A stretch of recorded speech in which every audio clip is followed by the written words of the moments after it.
Just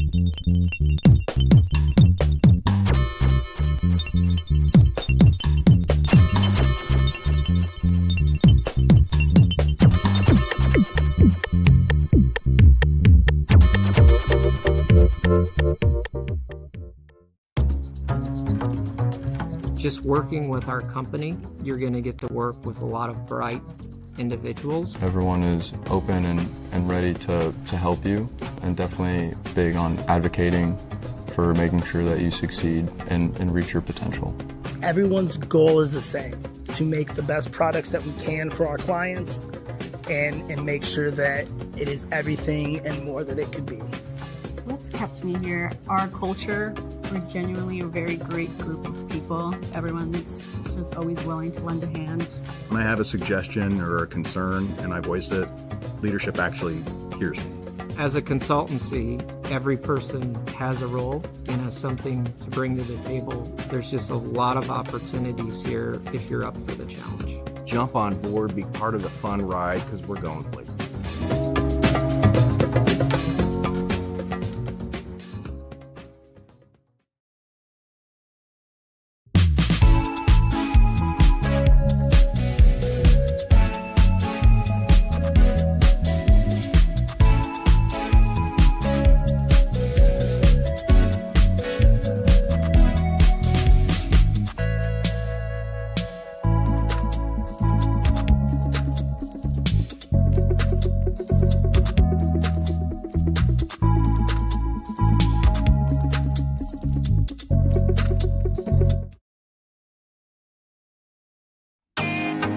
Can't get to a computer? Then we've got you covered. Just go to the IndianaSRN app and stay up to date with all of your favorite teams. You can watch live coverage or relive the experience with our on-demand service.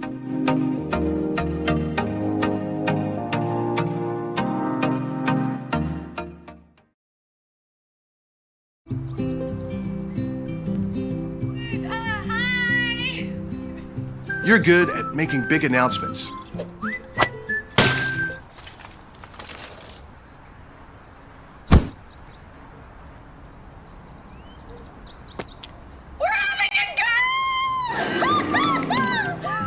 We're good at your insurance. Start with Indiana Farm Bureau Insurance, online, over the phone, or in person, and stop knocking on wood. From warehousing to transportation and everything in between, Piper Logistics does it all. Centrally located, Piper Logistics has 2 warehouses in Indianapolis and a warehouse in Cincinnati, Ohio. Piper Logistics houses over 1 million square feet. Along with our transportation department, we can provide service to half the United States markets.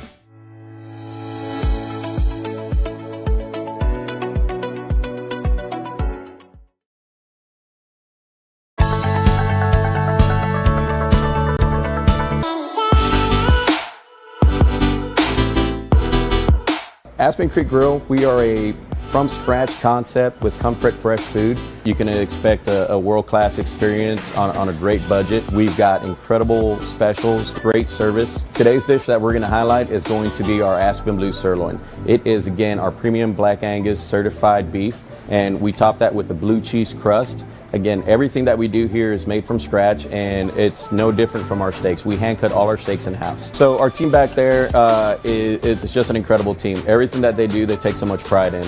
They put a little bit of themselves into everything that they do over here, especially since it is a made from scratch concept. We want everybody to come, visit us, enjoy some great food with some great service. Bring your friends, bring your family, come have some great food, have a great time with us with some of the best comfort scratch food.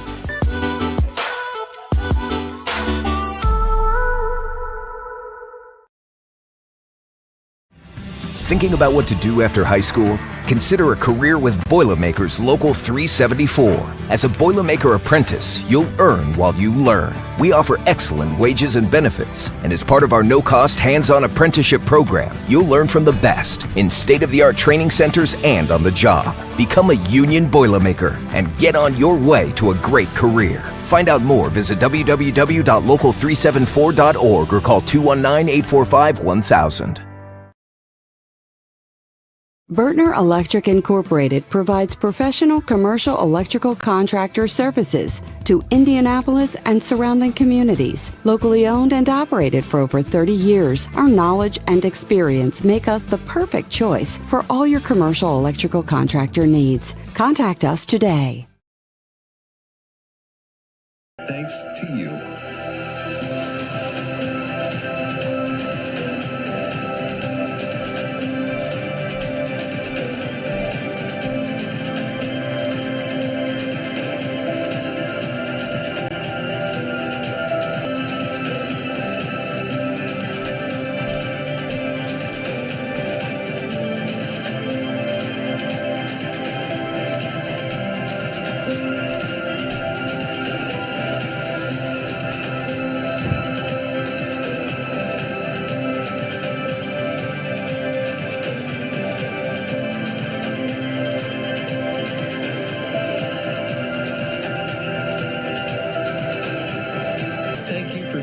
Standing with us.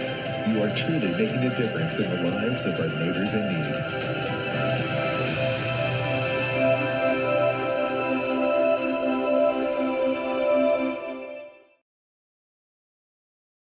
Can't make it to the game? We've got your back. Just go to www.IndianaSRN.org and tune in to all of the live action, or go to our on-demand service and relive your favorite moments.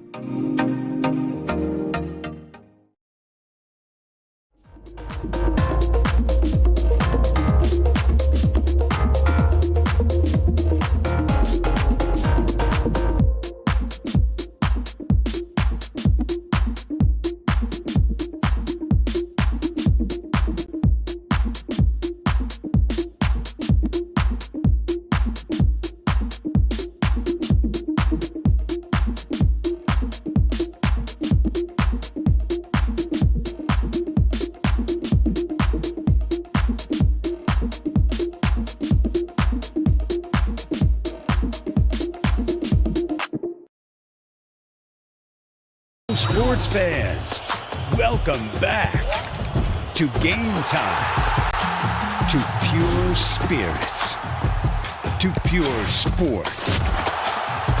Welcome back to high school sports. Fans, I'm IHSAA Commissioner Paul Knighty, and I just want to say, welcome back. This is Game Time. This is Indiana high school sports. This is your IHSAA. Hey, Indiana, let's clear the air about vaping. Glue, rat poison, paint. We all know these products contain poisons like formaldehyde, arsenic, and lead. And these are just a few of the chemicals you'll find in e-cigarette vapor. Let's clear the air, Indiana. Don't puff this stuff. Visit don'tpuffthisstuff.com to join the fight and spread the word.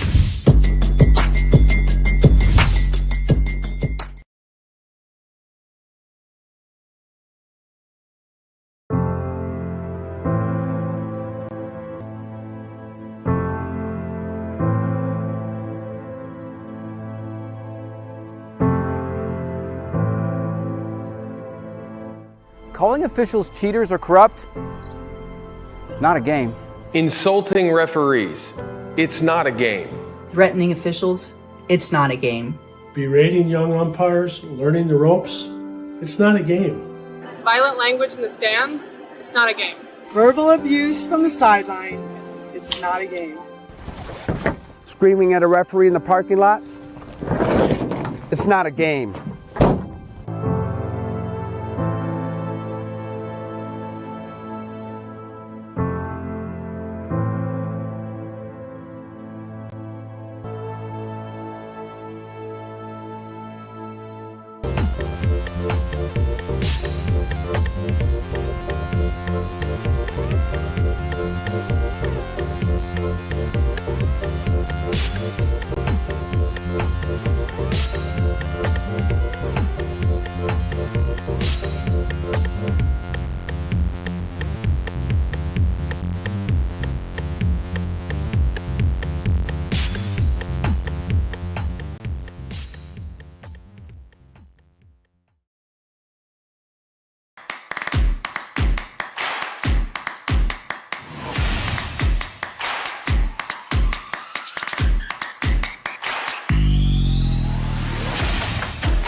From the squeak of the shoes to the bounce of the ball to the referee's whistle, Indiana High School basketball is on the air.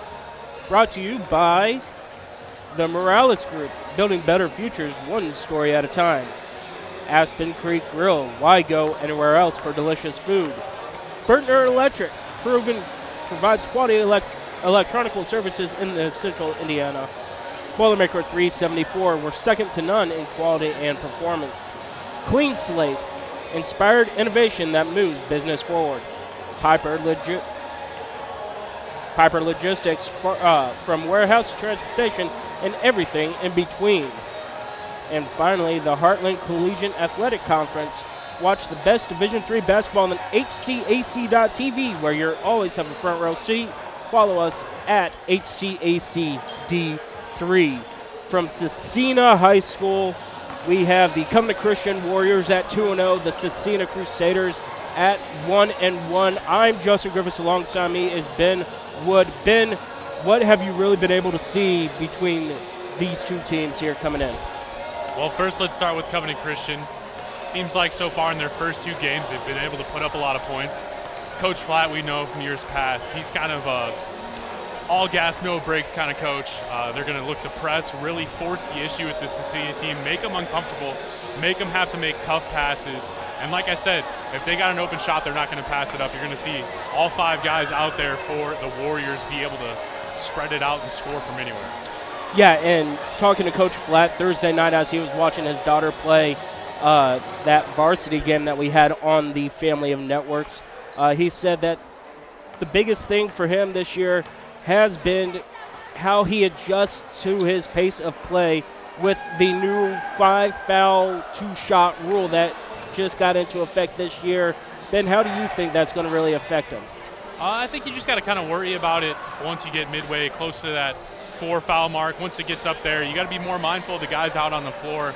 I think it gives you an opportunity to work more guys into the lineup as well. So I know he said he's not a big fan of it yet. It's kind of slowed down the game a little bit for him because, like I said, he really likes to get up and press. But overall, I think it's a good rule change. You don't got to worry about miscommunications on the 1-and-1. Sometimes you'll see players forget that it's a 1-and-1 and he'll give up an easy basket. But so far in the games I've watched, I've really liked it because it adds a little wrinkle to the game and gives you, I think, more opportunities to score from the line. Yeah, I mean, that's one of the biggest things for me is the fact that it's going to be an adjustment. I mean, we're only 3 games now into the regular season. So I think once we hit that January, February mark, it's going to come second nature to these coaches. So let's go ahead and talk about the host school, the Scecina Memorial Crusaders, led by second-year head coach Jim Stambro. I was able to talk to Coach Stambro before the game, and he goes, this is going to go either one of two ways for his young team. They lost a lot of players in that semi-state run. It's either going to be very good if they can handle the Covenant Christian press like you mentioned, or it's going to go really poorly if they cannot. They weren't able to do that against Ritter, and they fell. They were able to do that in their opening game, and they were able to succeed and saw success. So it's going to be interesting to see what the Crusaders can do. We're going to dive more into both teams after this break. You're watching Crusaders and Warrior basketball here on IndianaSRN. Can't get to a computer? Then we've got you covered. Just go to the IndianaSRN app and stay up to date with all of your favorite teams. You can watch live coverage or relive the experience with our on-demand service.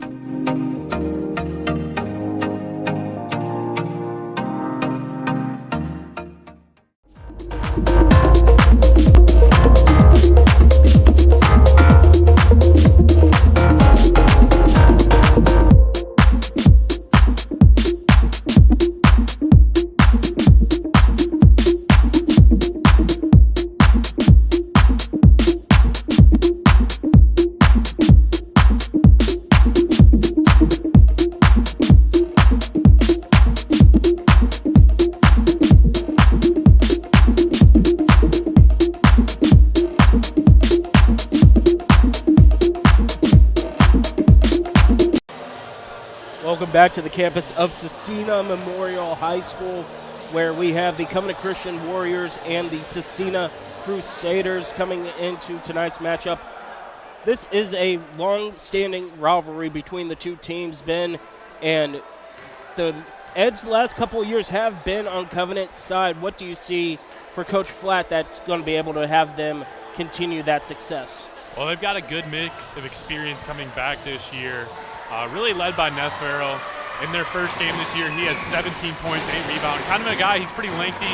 Like I mentioned, they got a lot of players that can do a little bit of everything, and I think he exemplifies that most. He's not afraid to go inside and score, and then if he has the open shot from outside, he can knock that down as well. But for them, like I said, it's just pushing the tempo, and they're going to get open shots. It's just a matter of knocking them down. They shoot a good amount of threes so far this season right now, shooting at just under 40%, so that's a good mark, right where you want to be if you're Coach Flatt and your team. So if they can knock them down from the three-point arc and continue to have success there, I think they can really open up this game. And like I said before the break, that Coach Stambro, he says he has 3 go-to guys at the moment. He didn't release those names to me, but we'll see very shortly who those 3 are, how long of a leash he gives them here tonight, especially coming off of a very successful first year for him, going all the way to semi-state. What do you see for his team that he has to be able to turn around here? I know you've kind of touched on it, them losing a lot of experience from last year, and we're still so early into the season. A lot of these guys, it's still get used to getting to the pace of play, the tempo, even the physicality of the varsity level. And so when you see teams that are going to get up and guard you like Covenant Christian, it's making sure those guys stay calm and they help each other out, come back to the ball, give guys a release foul. So for them, it's going to be a full team effort taking care of the ball tonight. That's the most important thing. Always, if you can win that turnover battle, Covenant right now, they've been sitting at 20 turnovers in their 2 wins. So that's something I'm sure Coach Flatt would want to clean up. But for Coach Stambro, it's really getting back to the basics with these young guys, making sure they know where they need to be on offense and defense, and just playing solid as a 5. Because you said when you've only got 3 guys that you're really comfortable with, there's going to have to be guys that step up here and there, have short spurts of productivity out on the court. Coach Stambro, even though this is his second year as a head coach, he is coming from a very good line of succession. The last coaching job before this, he was an assistant coach at LN. And we know all about Lawrence North and Indiana High School basketball, that coaching pedigree up there in Indianapolis. Coach Stambro was able to bring it down here to Scecina. Yeah, Scecina has to be really happy being able to bring him in. And you mentioned coaching at a school like LN. Just kind of the culture around that team, with Coach Kiefer and how long he was there and the success they had. It starts with off the court, too, holding your players to a higher standard. And I'm sure that's something he's trying to do here, making sure they're getting the job done in the classroom. And then when they get out on the court, like I said, playing as a unit and just all being on the same page and using those fundamentals. And I know he's a textbook coach, so he's going to make sure that these guys have the basics down. It's still early into the season. I'm sure he's still coaching and working a lot of those things into this Scecina program, but the Crusaders got to be happy to have him here. We talk about Coach Stambro as that type of typical coach, and I've known him personally for 20-plus years. I've known him and his family. His 2 boys played basketball, Jake and Johnny. But let's go ahead and thank a couple of our sponsors here. Officially Human. Thanks to today's officials for their dedication and hard work. Without them, we don't play. If you don't have something nice to say, don't say anything at all. Sportsmanship is everybody's job. And as we get ready to start the game here in Scecina, we're going to have the starting 5 first for, as you see on your screen, Coach Flatt's Covenant Christian Warriors. It is going to be, we're going to have that and more here after the national anthem. You are watching Warrior Basketball on IndianaSRN. We encourage you to subscribe to our YouTube channel, IndianaSRN. Hit the bell to get notifications for upcoming games and more. Watch as many games as you want, as many times as you want. At Morales Group Staffing, we are all about building better futures. And during these times, we are working hard to put people to work. We are now hiring for hundreds of jobs with pay up to $17 an hour. Visit our website at moralesgroup.net or text JOBS, JOBS, to 317-472-7600 to apply now and get hired today. From warehousing to transportation and everything in between, Piper Logistics does it all. Centrally located, Piper Logistics has 2 warehouses in Indianapolis and a warehouse in Cincinnati, Ohio. Piper Logistics houses over 1 million square feet.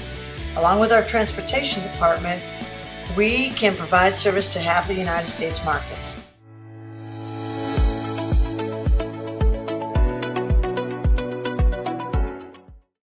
We encourage you to follow us on Twitter at IndianaSRN. Find upcoming games, video highlights, and much more. Follow us now at IndianaSRN. Benefactors and fans who support us on and off the court. And we ask that you help us all to use the gifts and talents you've given us to glorify your name and bring about your kingdom here on earth. All this we ask through Christ our Lord. Amen. In the name of the Father, the Son, and the Holy Spirit. Amen. And if you would please remain standing and join the Scecina Band Director, Mr. Chase Hall, and the Scecina Pet Band in the playing of our national anthem. Should stop ad and rerun it.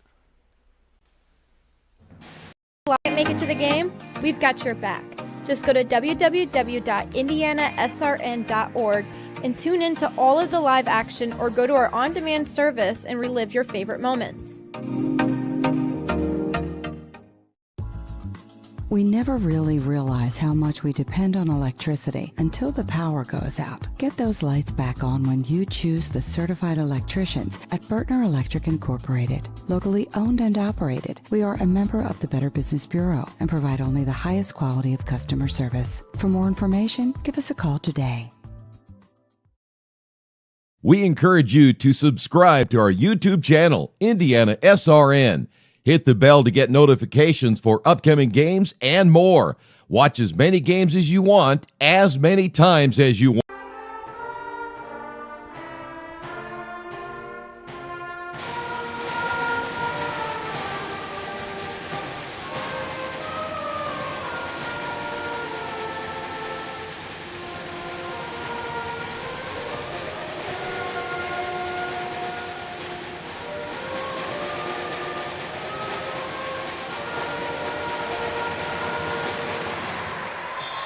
That was the Scecina Memorial Pep Band with the national anthem. And let's go ahead and kick it down to the PA announcer for your starting lineups. And your Scecina players. At 1 forward, a senior, number 3, Neff Farrell. At the other forward, a senior, number 35, Sam Ware. 1 guard, senior, number 1, Jason Lawson. At another guard, a senior, number 13, Niall Hobson. And at the other guard, a senior, number 11, Paxton Baker. The Warriors are coached by Scott Flatt. And now, here's the starting lineup for your Scecina Crusaders. At 1 forward, junior, number 34, Henry Weinberg. At the other forward, a junior, number 3, Joe Lawson Jr. At center, senior, number 14, Seth Triple Sullivan. And at 1 guard, junior, number 2, Clifford Brown. And the other guard, a senior, number 12, DJ Mendez. The coaches for the Crusaders are Jim Stanlow, Nick Mott, Ray Jackson, and 7 here. Well, there you have it, your starting 5 for both Scecina and Covenant Christian as we get ready for tip-off here. It is going to be a very good game.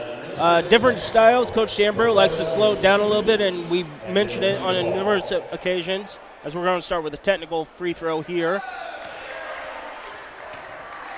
by Sam War, and he hits it.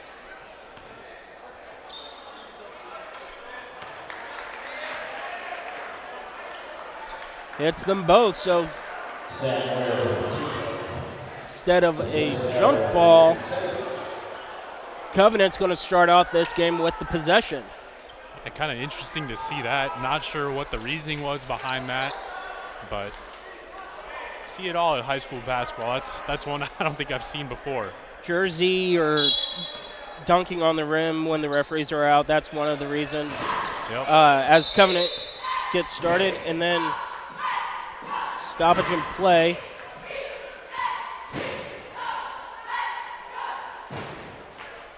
Again, trying to figure out what's going here. And I mean already with Coach Stambro. Much like Coach Kiefer, stoic in his way he coaches. As first offensive possession as Laughlin lobs it just over the head of War, and it's a turnover. So Scecina going to have to battle this press here early. You can see Hobson coming up to guard full court. Brown able to handle that first little pressure as he kicks it over to Mendez, and now Mendez has it going down low. Turnaround jumper, no. Rebound by Covenant. Here comes Laughlin. Tried to take advantage of the mismatch there in the post. Covenant shots up and good by Farrell. And quickly a timeout by Coach Stambro. 4-0 early Warriors. 7:19 left to play in this first quarter, and it's a 30-second timeout for the Crusaders. Yeah, Stambro just can't be happy with the defensive effort on that last possession. We mentioned that Farrell coming in as a leading scorer for the Warriors, and he gets a wide open 15-foot jump shot. He's going to hit that 19 out of 20 times. Justin doing a great job figuring out what the technical foul was to start off the game. He's going to bring that to you here shortly. Yeah, I was able to get the reasoning for the technical foul. It was, as I thought, a dunk. Okay. While the referees are out. That's a big no-no, both at high school, college. So easy call by the referees. This timeout also allows Covenant to get into their first full court presser. Looks like it's a man-to-man press. And they're able to handle it this time around again. A little more difficult. And our first personal foul in the game.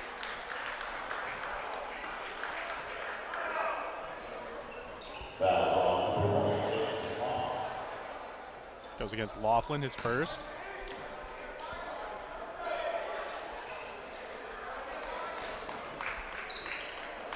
As Mendez has it now down low to Alcorn, and he travels with the ball.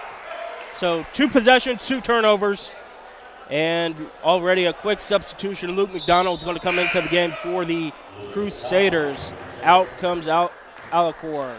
And that was something I talked about, just playing within yourself. Don't get too sped up, and that's exactly what we saw Alcorn Jr. do there. Not so much pressure, it was just trying to go too quickly. Laughlin's going to bring it up for the Warriors.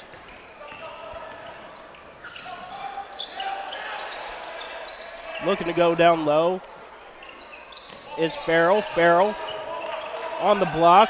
Fade away. Got it.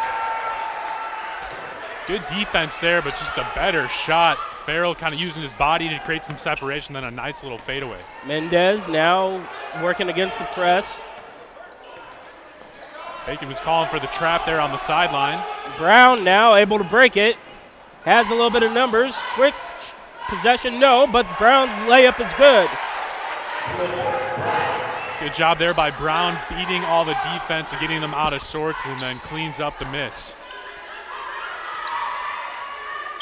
6-2 early for Covenant as they swing the ball down low.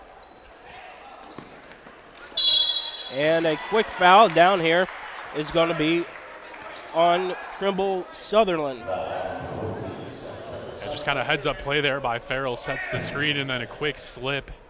You can tell he's got certain spots on the floor he wants to get to, and so far the Warriors are doing a good job finding him. Laughlin to trigger the inbounds right in front of us here. Gets it into Farrell. Farrell. Down low, shot is up. No, but a foul is Hobson. It's going to go against Trimble Sutherland, so 2 quick fouls here from him. You're going to see him get subbed out, but great find there by Ware, finding a back cut there to get Hobson a look at the rim. Hobson on the season, been to the line a couple times. It's the first. And 2 minutes into this ball game, you have a technical foul, and one of your bigs is in foul trouble. 2 fouls if you're Coach Stanbro. Not a way you want to start this rivalry. No, and considering that's really their only option they have is size-wise. He was their biggest threat down there. It's going to be a problem trying to guard War and Farrell down there. As we get corrections on the substitutions.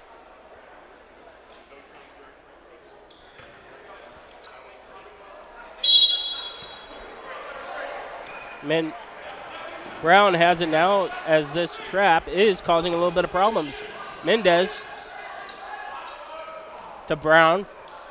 3 ball, no good. Rebound by Weimer, and now Covenant has it, and they're on the run. Down low and out of bounds, gonna go to the Crusaders. So we've seen a couple times here early, Covenant just with some errant passes throwing it away. McDonald has it now over to Brown. Brown now trying to set up this offense. And it's stolen away by Farrell. Farrell all the way, and he has his pocket picked. Brown now for Scecina. And he is going to get fouled. Looks like that's going to go against Hobson, his first. Going to lead to a baseline out of bounds here for Scecina.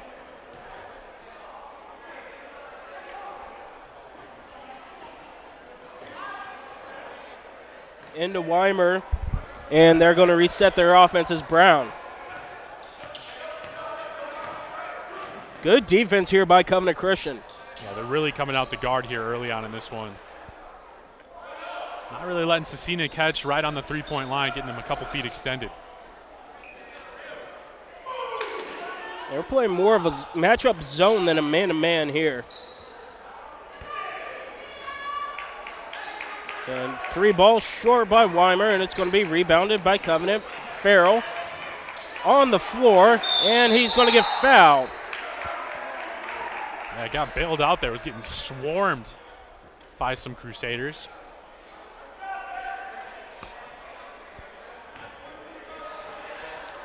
Foul is going to go against McDonald, his first. Team's 4th, and this is where the new rule comes into play. Next foul, Covenant's going to be shooting 2 for the next 440. And that pass intended for Farrell goes awry. You can see Coach Flatt over there just a little frustrated with the way they've been so careless with the ball, and he's going to bring in a whole new 4. Yeah, Coach, he's just going to do a full line change here. Yeah, new 5. Wow, you don't see that too often, but Coach Flatt said he had 10 that he can go to on any given possession. I think he's sending a message there to the starting 5 saying, hey, you guys got to be better. As McDonald here over to Mendez. Mendez again, not really handling that pressure, but able to break it as Brown. 3 ball, no good as McDonald's 3. So far, Scecina is settling for a lot of long shots. And a costly turnover. Already 5 in the game for the Warriors. But those 5 turnovers have only come into 2 points for the Crusaders. Yeah, so far the half-court defense has been really stout. Mendez driving, layup, no, rebound his own. Going to shoot the 3 instead, long. Again, another quick trigger there from Scecina. Talk about quick triggers. Minla threw with the errored pass, and it's going to go back to Scecina. Yeah, just not playing under control. No reason to force the issue there off the missed shot. Brown in the backcourt to McDonald. And he's going to reset this.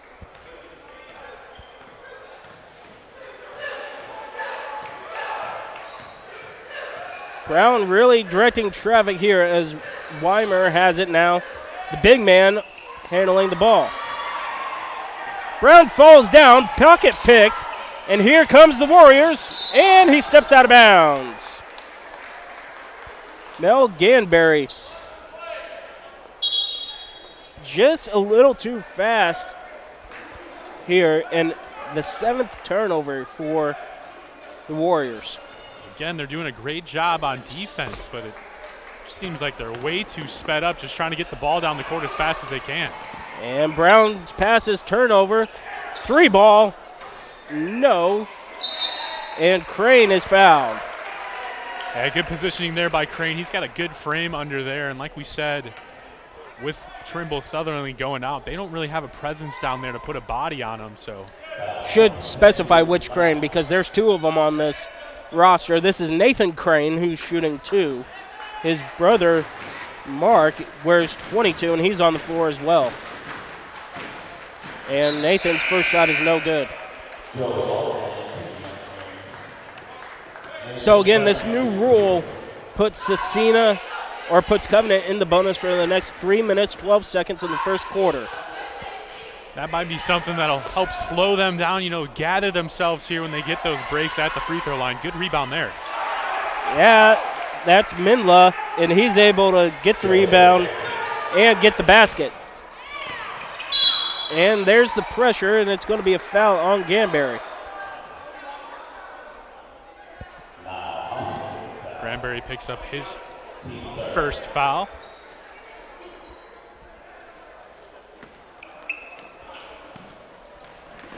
Nice cut to get open there by Alcorn Jr.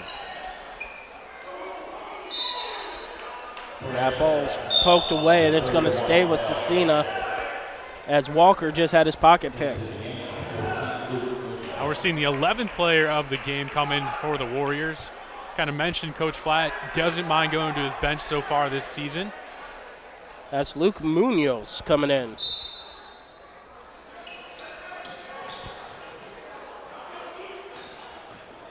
And Brown's going to reset the Crusaders' offense, and they are in a huge scoring drought.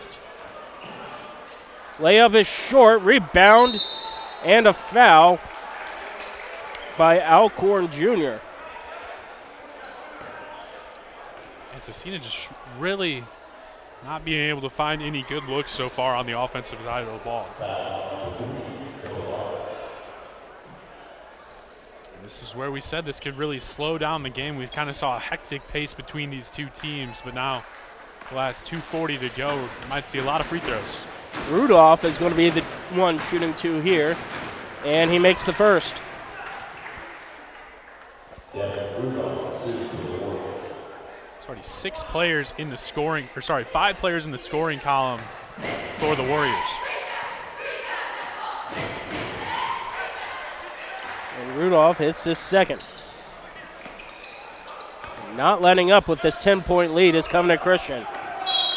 And now we're going to get a foul on, I believe that's going to be on Mark Crane. Yep, Mark Crane with the personal foul, his first. Team's 4th.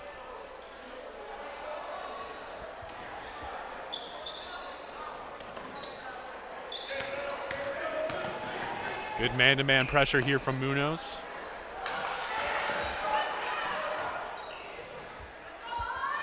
Three ball on the corner, long. That is the toughest shot in high school in basketball, period, is that corner 3. Yeah, I feel like you either love it or you hate it as a shooter, but I will say for Scecina, that was their most open look they've had so far in the game. And he missed it strong, so as Munoz here has the ball to Crane. Back to Munoz. Works it around down. And he's almost lost it out of bounds on the baseline, loses it on the sideline, is Rudolph. 8 turnovers already to just 4 for the Crusaders. And it's surprising to see they have a 10-point lead with how they've taken care of the ball in the first quarter. That is one thing that I guarantee you the Coach Flat is going to be talking about at the quarter break and at halftime. We're still in the first quarter here, Ben.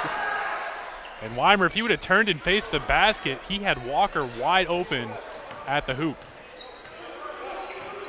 Brown working on Crane. Kicks it to Alicorn. To Brown. Brown drives baseline, lays it up, and in. And the scoring drought is over for the Crusaders. Yeah, Brown's looked the most comfortable handling the ball so far in this one. And he has a steal. And no shot. It's going to be on the floor. Luke Munoz with the foul. It's not going to matter, though. Clock is still running. So Munoz picks up his first. Finally stopped. See 5 Warriors waiting at the scorer's table to get back into this game. And they're just 6 seconds ran off that clock, Ben. Hey, it's still early for the scorekeepers, too. Getting their minutes in here early on in the season as Brown misses that first. He's got all 4 points so far for Scecina.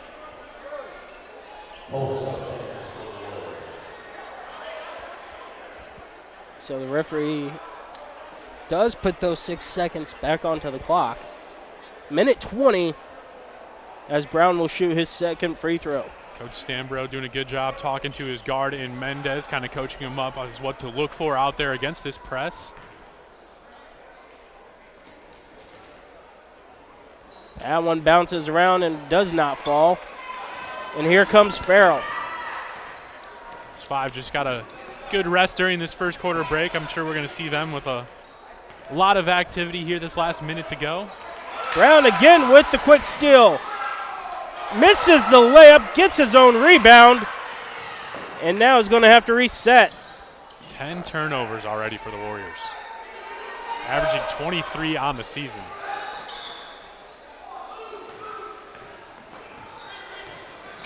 Brown, and that's going to be an offensive foul.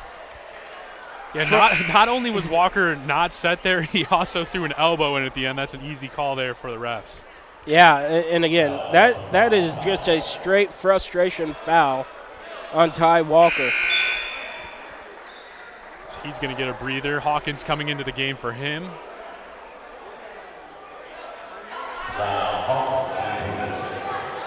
And again, Ben, Coach Stambro didn't tell me whose 3 were, but you have to think that Brown is one of them. Yeah, look at it again, gambling, trying to steal that pass. 3 ball is good by Bacon. And that's what happens when you gamble. You leave a guy wide open. I don't think he minds that, though, because the last couple of times he was able to gamble, it paid off in turnovers.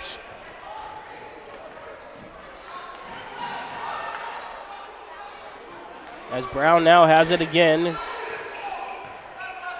to reset. He's going to kick it to Mendez, and Mendez is going to shoot the 3.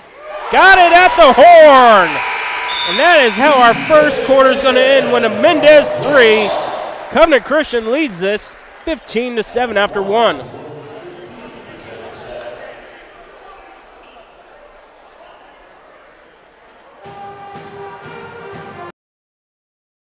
Hey, Indiana. Let's clear the air about vaping. Glue, rat poison, paint. We all know these products contain poisons like formaldehyde, arsenic, and lead. And these are just a few of the chemicals you'll find in e-cigarette vapor. Let's clear the air, Indiana. Don't puff this stuff. Visit don'tpuffthisstuff.com to join the fight and spread the word. Well, an interesting way to end the first quarter of play with that Mendez 3. And again, one of the only bright spots here for Scecina. Yeah, I mean, that was huge for them to get that 3 to fall. Before that, it was only Brown who was able to get in the scorer's book. And I know Coach Flatt really has to be coaching up his team right now. You can see he's still at the drawing board over there. And they're lucky to have an 8-point lead after the way they've started this one. Yeah, I mean, this one has just been sloppy would be being kind to the way but both these teams have played. As Scecina is going to have the ball here. And again, Brown being the star player so far for the Crusaders. Going to kick it to Alicorn. And traveling call going to be by Weimer. So we're starting off the second quarter, just how we started off the first with a turnover.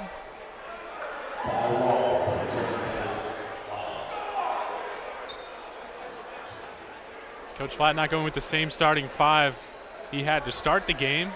Now it's going to be that second wave of players as Granberry has it now for the Warriors. Granberry lays it up, and it's rejected by Brown. It's going to stay down here. Yeah, good job by Brown staying with the play. Got beat off the dribble, but able to track him down and get a hand on that shot. Mark Crane is going to trigger the inbound as soon as we get the substitution. We're seeing Marshall come into the game. A JV player played a lot of minutes in the JV game. And Coach Flatt's going to call a quick 30-second timeout. 7:39 left to go in this first half. And again, Coach Flatt going with his second string of players. As we have this timeout, we're going to thank Tam's Sweet and Savory Cafe, where you're looking for great food for breakfast or lunch. Check out Tam's Sweet and Savory Cafe. They also specialize in baked goods. They have daily specials and are open Wednesday through Sunday from 8 to 2. Tam's Sweet and Savory Cafe, located at 6427 Oak Landing Road in Indianapolis. You know, Coach Keith Myers told me today he had a Sloppy Joe from there at 10 in the morning. Guy loves Tam's Sweet and Savory Cafe, but a Sloppy Joe at 10 in the morning. That's a little early for me. Yeah, that's what I was thinking. A little early for me, but loves to support Tam's Sweet and Savory Cafe, and we love them for supporting us. And that pass is going to be turned over. And a layup is good by Marshall.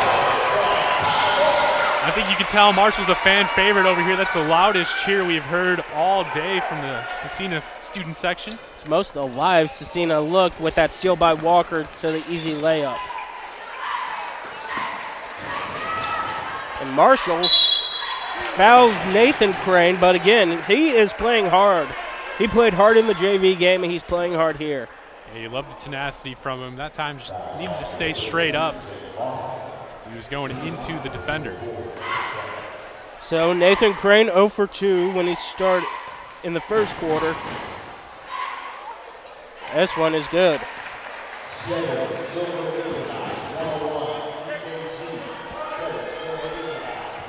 Yeah, I mean, I wonder how Coach thinks of Guy Fieri's Sloppy Joe mac and cheese. Yeah, I'm sure he's all about it. As Brown breaks that pressure easily, now they got numbers. Layup is up and good by Marshall.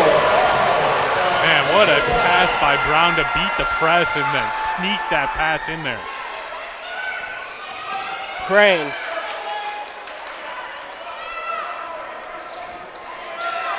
Gets it down low, almost a 5-second call, and it's a turnover. And here comes the Crusaders. 5-on-4. And 3 ball is going to be up and good again. Mendez from the same spot. He hit the buzzer beater. Just a 3-point game now. Let him get right back in it. I was going to say, don't look now. It's a 3-point game. And that 3 by Rudolph silences this Scecina crowd. Yeah, huge answer there for the Warriors. They needed it. Mendez to Brown. And he's able to break the press. and is double teamed. Alec Warren. Pass is erred, and going to be an easy transition layup in there for Mindla. We're going to have a stoppage in play.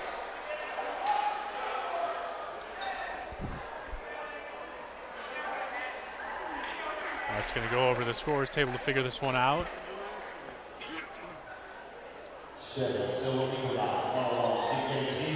Substitutions, again, this early in the game. This early in the season, excuse me.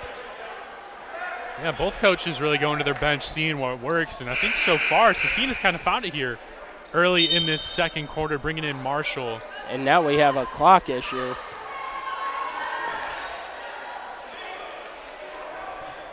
As Ben said before, this is the clock operator's second or third game as well. The clock was still running once again like we saw in the first quarter. Baseball pass, and Brown has it in stride. What a pass. And Marshall with the lay-in.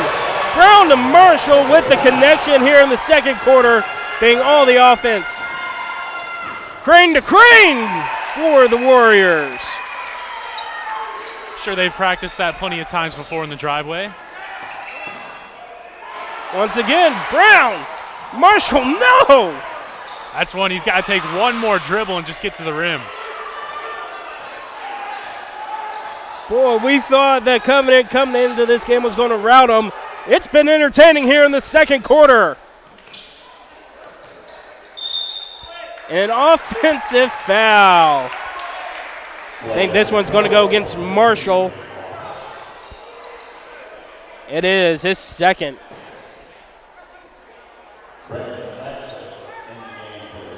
Man, you look at Coach Stambro on the sideline, he's even fired up, hands on his hips, needing a break.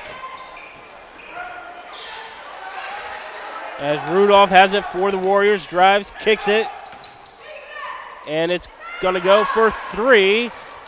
No good. Crane with the rebound. Nathan Crane with the putback from the Caleb Davis missed three.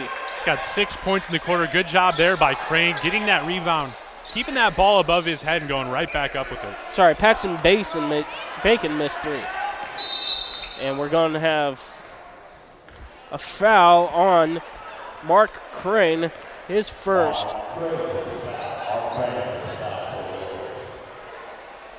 And it was a 4-point game. It's back up to 10 points, just like that, with 4:35. In a matter of a minute and a half, they got that lead back up to double digits.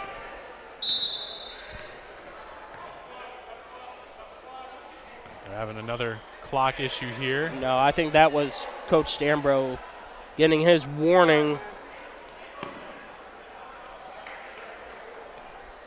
Because I heard the referee say that's enough, so that means our far side ref here has heard enough chirping from Coach Stambro. Rudolph with the deflection. Here comes the Warriors. Pass is back to Rudolph. Scramble, Crane. To Bryce Harris. For three, no, is Rudolph. And here comes Brown to slow it down for the Crusaders. Yeah, one of the few times he hasn't been picked up full court man-to-man.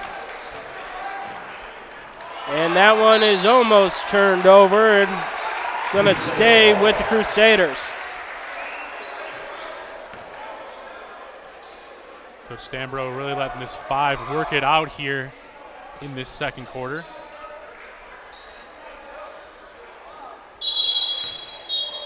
And we're going to have a substitution for Farrell coming in for Nathan Crane.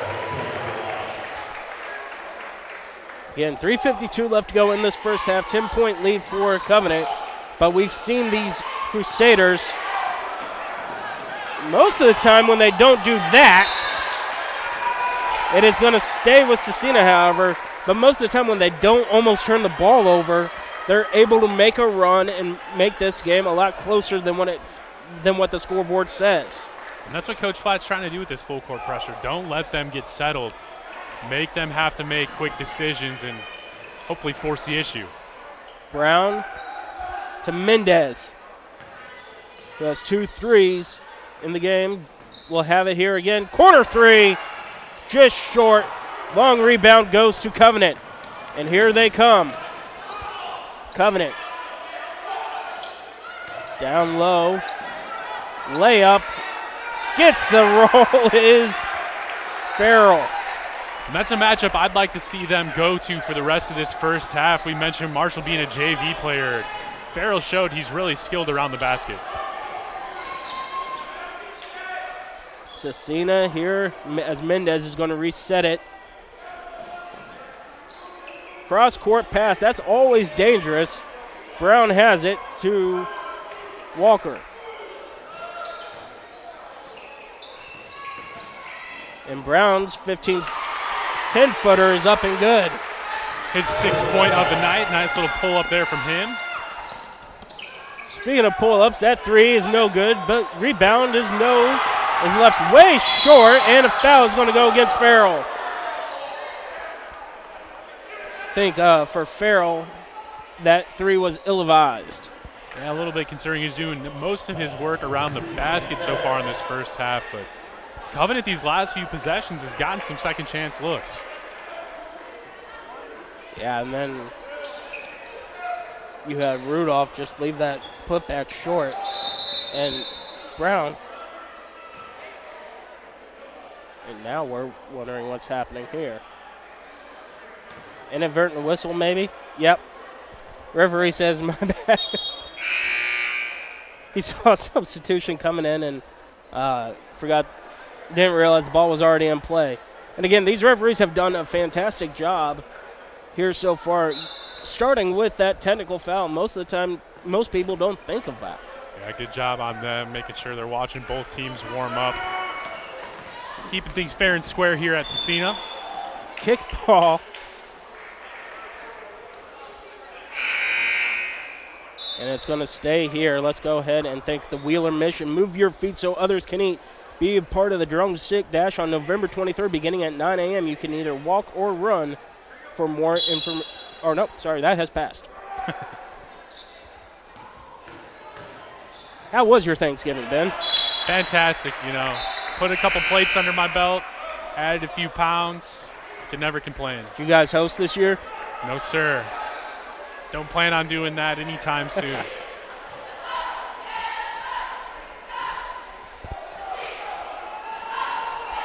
As Walker skies it. Showing his vertical, getting up there and getting that one. I'm wondering if he was on the football team for Scecina. He was. All you got to do is hope he's down there and throw it up to him. So he'll go up and get it. Mendez, Euro step, no good. Rebound. Here comes Farrell for Covenant. He's going to lay it up and in. Is Bryce Harris. Good job by Harris to find the lane and get to the basket. And let's go ahead and look at it again. Yeah, Farrell with a little scoop over to him, and he got away with the walk, but we'll let him have that one. And Harris picks up the foul on the other end.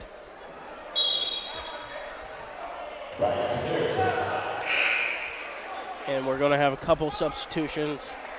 Brown got a nice little quick rest. Yeah, he's been the main guy to handle this Covenant Christian full court press. Doing a really good job so far. Hasn't needed much help.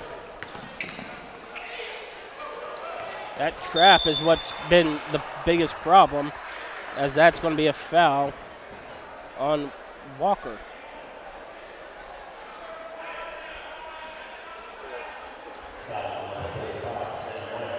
That is going to be Covenant's 4th team foul. Again, a lot later than what we saw in the first quarter when it comes to the foul situation. Covenant was shooting free throws with 3.5 to go in that first quarter. Nice hard screen there from Walker. Brown stops and pops and leaves that just a little bit too long. And here comes Covenant, and Harris loses the ball. Walker lays it up and in. That's why it's so important to take care of the ball, giving up an easy 2 the other way. Laughlin 13 getting ready. turnovers.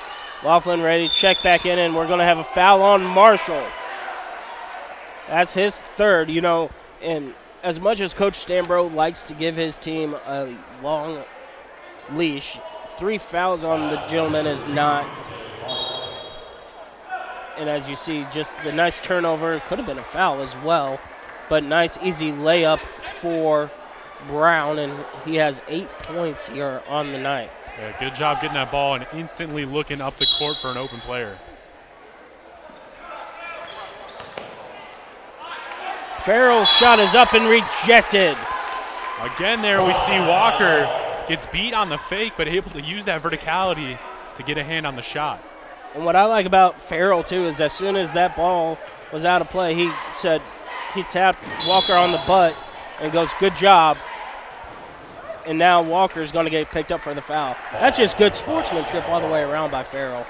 And Farrell doing everything by himself on that inbounds, realized he could step in front of the defender, sat down and got fouled.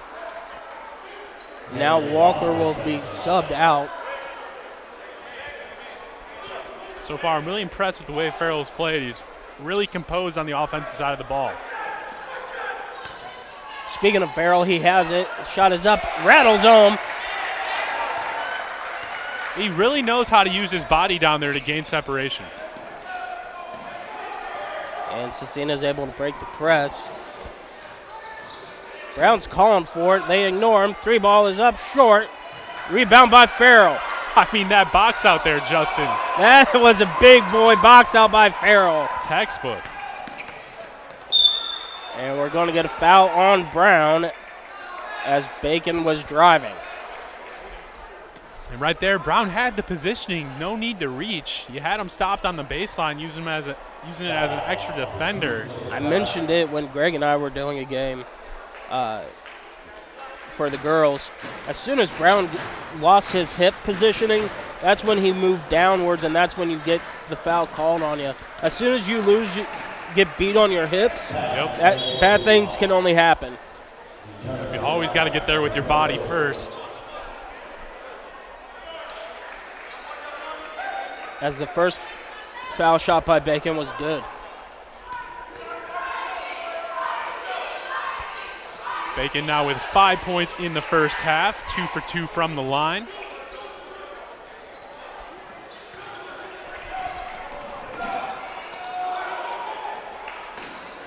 Again, Scecina having a little bit more trouble this time around.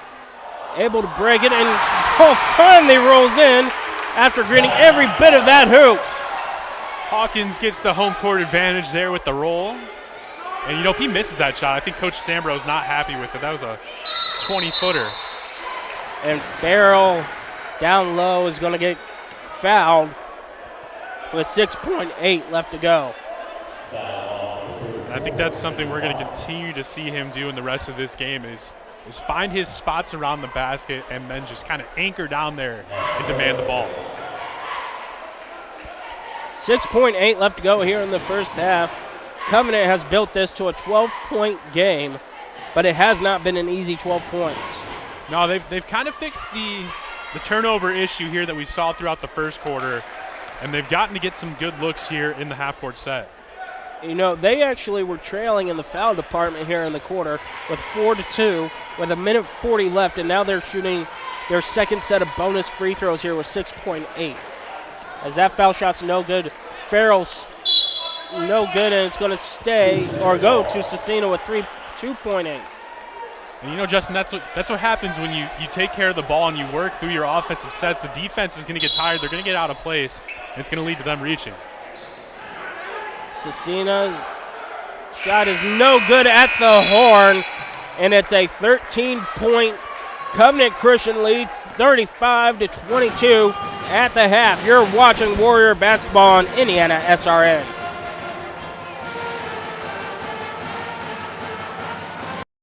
It's a big game by downloading the IHSAA TV app for free on any device. For your iPhone or Apple TV, check the App Store. On your Android or Android TV device, load up the Google Play Store. Have a Roku or Amazon Fire Stick? We have the app for you. Check us out on Facebook Live, Twitter, or YouTube Live by searching for IHSAA TV. Or as always, click to IHSAATV.org for quick and easy access to your favorite IHSAA live and archived events.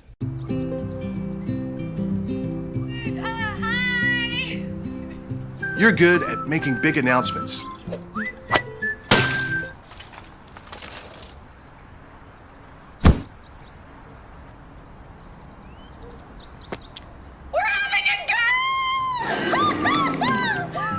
We're good at your insurance. Start with Indiana Farm Bureau Insurance, online, over the phone, or in person, and stop knocking on wood. Want to know what I like best about playing basketball for my high school? I like it because it's a place where my friends get to see me play. I like it because I'm playing for someone besides myself. I'm playing for everybody in my school and every person in my community. Indiana high school sports.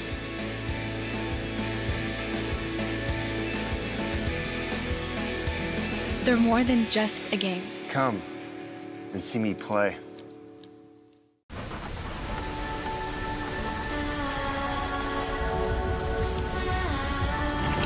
You're good at keeping the car clean.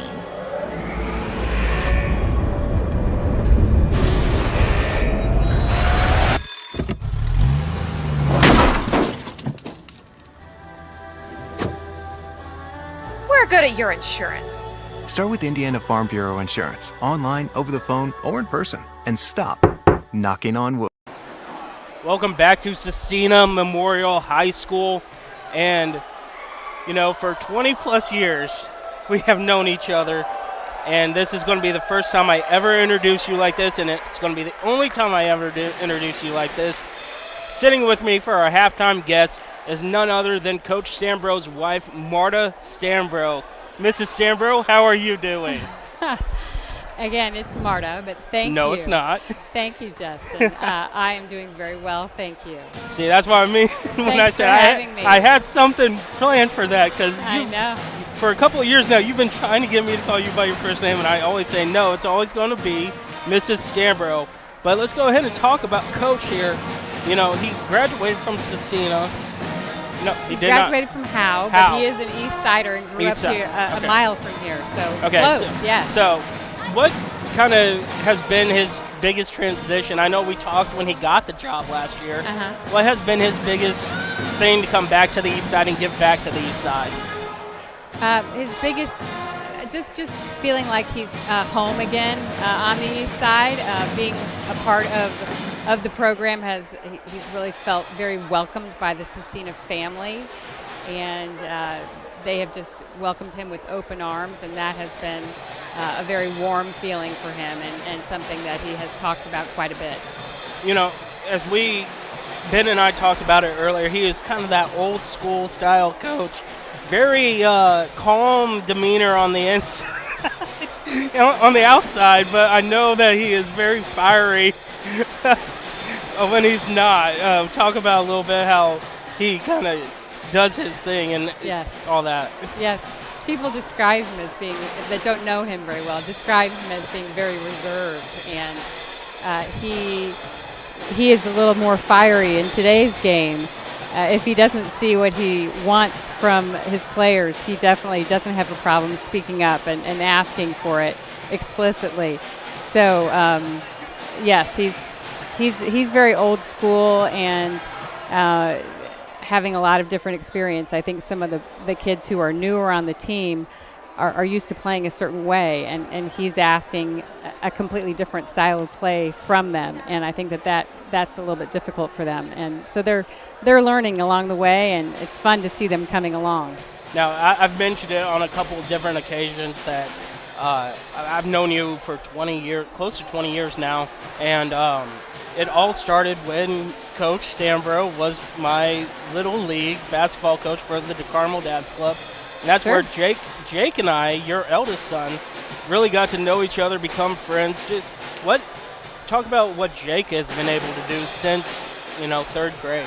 Sure. Well, Jake went to Irvington Prep Academy here on the east side as well, and became involved in the basketball scene, using his grass cutting money to as gas to run around and film players and put together highlight videos for some of the under the radar players, and then parlayed that into college studies, and then from there worked for a company on the West Coast in the AAU area, and now is working for a company on the East Coast in the AAU area just recently. So he's also in the basketball industry and is having a great time out there as well. Yeah, you and I have a lot of multiple friends because Jake and I went to junior high together, Clay Middle School. Yep. One of the bigger ones is Mr. Denary, and I've always tell people, if that name sounds familiar, it's because it's Chris Denary of the Indiana Pacers. I've always known him as our common friend Wilson's dad. I've never known him as this hot shot basketball play-by-play guy. And we got to meet and we got to have fun with all those groups, 15 years ago now. Right. He's just a down-to-earth guy, isn't he? He's everybody's friend. So he's what you see is what you get from Chris Denary for sure. I mean, so talk about your experience here, being the coach's wife. You've been, and then, well, let me re-pivot. Let's talk about a couple of years ago, 2020. Coach Stambro was on LN's coaching staff when COVID hit, and he was one of the ones that were hospitalized. Mm-hmm. I know you don't like bringing this up, and I definitely don't like it because it was a very scary time for me personally. Mm-hmm. I consider him a friend. Just kind of go over that. Sure. Well, it was definitely a dark time for a lot of people. We were very fortunate that he got the kind of medical attention that he needed, but he spent 12 nights in the hospital, and I had some close friends who were able to kind of coach me through being an advocate for his medical care, and he came out of that okay, and the kids kind of rallied behind me, and other family members and church friends, and so we were very fortunate and blessed that he was able to come out of that without any lasting issues whatsoever medically. So yeah, like I said, I consider Coach a great friend. Mrs. Stambro, I'm always going to call you that. I appreciate you sitting down. You were very apprehensive because you thought. Oh my gosh, you thought I wanted coach here. Well, I thought you were asking for the wrong Stambros also. Yeah. All yes, right. My pleasure. But anytime. Thanks for having us. We're going to take a quick break, and Ben and I will be right back. Very good. Thank you. We encourage you to subscribe to our YouTube channel, IndianaSRN. Hit the bell to get notifications for upcoming games and more. Watch as many games as you want, as many times as you want. Burtner Electric Incorporated is fully licensed and bonded electrical contractor for your protection. Our electricians are available 24/7 for service calls and specialize in electrical service and storm damage repair. For more information, give us a call today. Again, I want to thank Mrs. Stambro with being able to sit down with me for the couple minutes that we had, just kind of going into our personal relationship. And again, I consider that family very good personal friends of mine, as I consider Coach Flatt a growing personal friend as well, and being able to see these two men being able to lead young men on the floor is always something. Well, as I'm going to introduce or greet my partner back, Ben Wood. Ben, thanks for allowing Mrs. Stambro to sit in here. Yeah, it's really cool to get her in here and talk about what she has to deal with throughout the basketball season, because, Coach Stambro is kind of the coach out there on the floor, but she's kind of the coach for him at home, making sure everything's in check and also making sure the team's taken care of. I know you've been longtime family friends with them, so that's really cool for her to take her time to talk to us here today. Yeah, and again, a lot of family friends on that side with the Denaries as well, Wilson and Chris. that whole group that I went to school with, didn't matter who it was, as long as you knew basketball and you could talk it.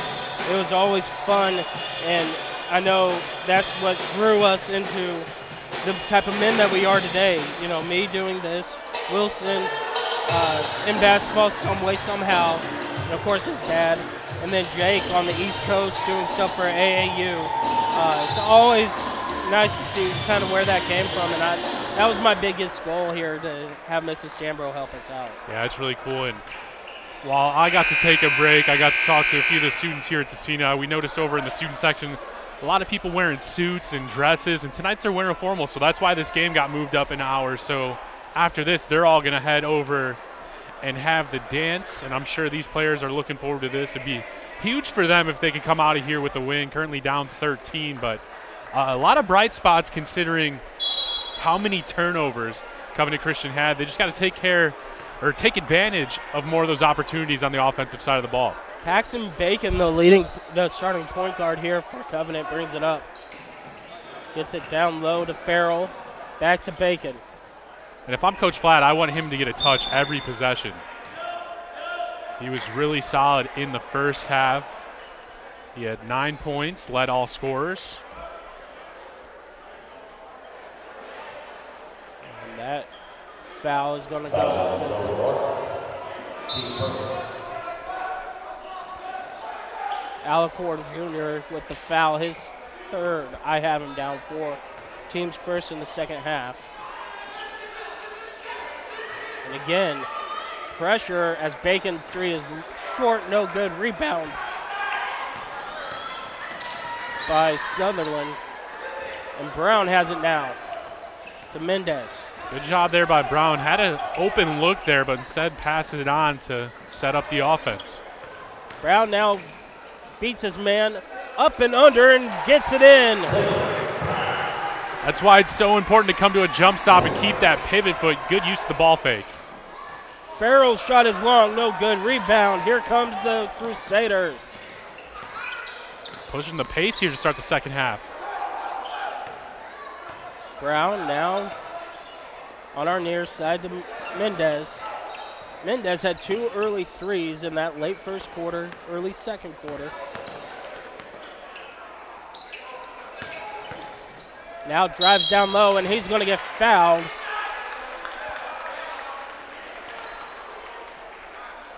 I believe it's going to be on Hobson. Yeah, he couldn't believe it, but we had the best view we're going to get of that foul. Definitely some contact on the forearm going up there for the shot, and Mendez is going to get a look at 2 from the line here. First one is good.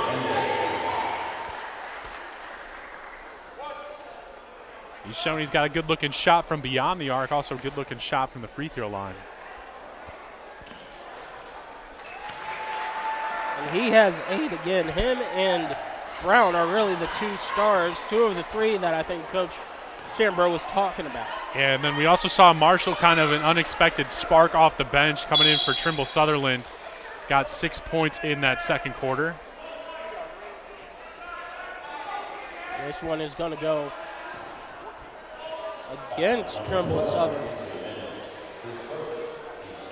So again, we had to see him sit most of the first half and already picking up an early foul to give him 3 on the night.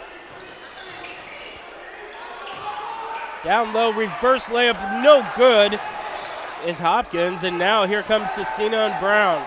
Excellent cut and find there. Got to finish those at the rim. 3 ball on the way, short, no good. Tipped out of bounds, and it's going to stay here. Good job by Weimer fighting down there for the offensive board. He gives up about an inch or 2, but really is able to block out and play well. And again, this was a 13-point lead. Yep, and rebounding's all about positioning and hustle.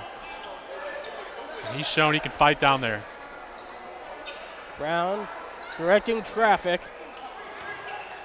And now he's going to try to get inside the paint. To Mendez. Mendez is going to stop at the free throw line, kick it, and he's going to step out of bounds is Trimble Sutherland. Yeah, just not much room to work here down on the baseline. But a good look there by Tremble not to settle and attack right at the rim. Here comes Laughlin to Farrell. He has his pocket picked and is able to recover, and then a backcourt violation. They missed that one. Coach Flatt is not happy. As he should be. That one got poked away from him. But again, so far I said I'd like to see Farrell get a touch on every offensive possession, and so far they've done that. That time, just a bad call going the other way. And again, these referees have done a great job all night long. Yeah, that one was hard to see from their vantage point. They weren't behind the ball like we were. Trimble Sutherland, shot is up, no good, rebound. Let's fight for it there. That's why you always follow your shot, Justin.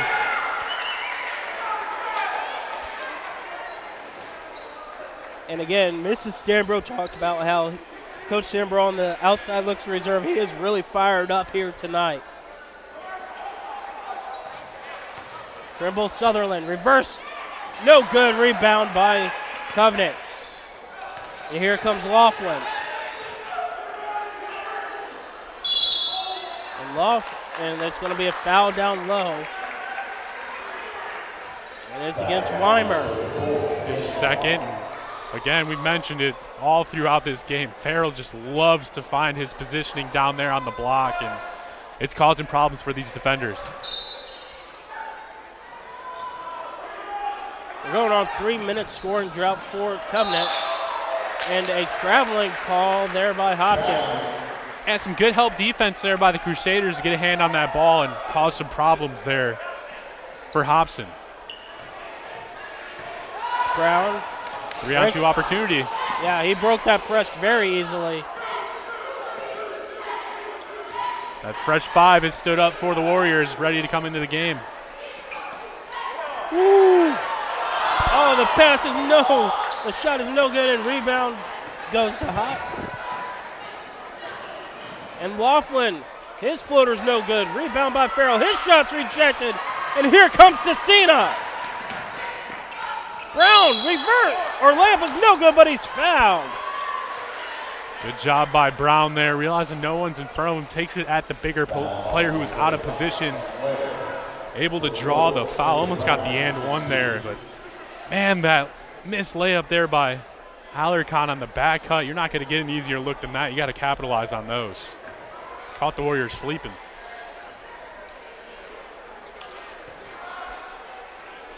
Brown's first foul shot is up and good.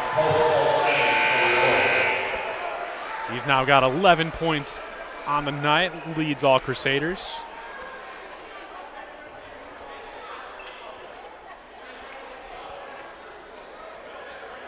And again, we talked about this. No lead has been safe for Covenant Christian as it's back down to an 8-point ball game.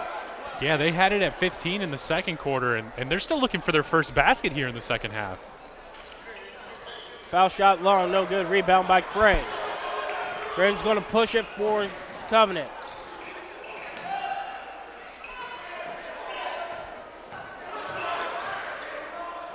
.15-footer is up and no good. Rebound is by Brown. And that's not the shot you're looking for in a scoring drought. Shot is no good. Rebound by... And we're going to have a blocking foul as the rebound was by Rudolph. And then this foul is going to be against Weimer, his third. Weimer was there with plenty of time, just kind of decided to lean towards the way that the ball handler was going and gets called for the block. So he's going to get a breather here. Alcorn Jr. is going to step out as well. Good elevator screen. Mark Crane was looking for his brother Nathan, and that ball is deflected and recovered by Mendez. 14th turnover of the game for the Warriors. And that ball is poked away. And shot is no good by Rudolph, and it's an offensive foul. How about Mendez? He knew it. He was calling for the charge once he hit the deck. Made it easy for the refs.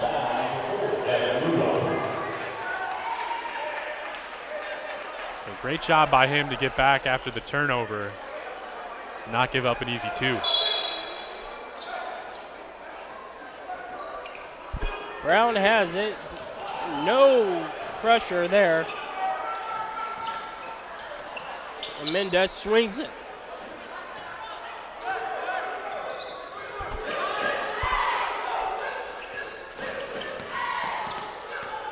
Mendez, top of the key.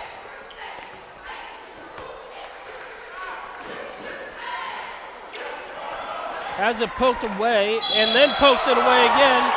Vidla had it poked away the first time, and Mendez is going to get called for this foul. Yeah, just a great defensive effort there from Midlaw, and he's rewarded at the other end. And that's the 5th foul against Scecina. I don't think the referees realize that yet. And now Crane reminds them, and they will have Midlaw on the line. Midlaw, the junior, averaging 6 points per game. Had 4 in the first half.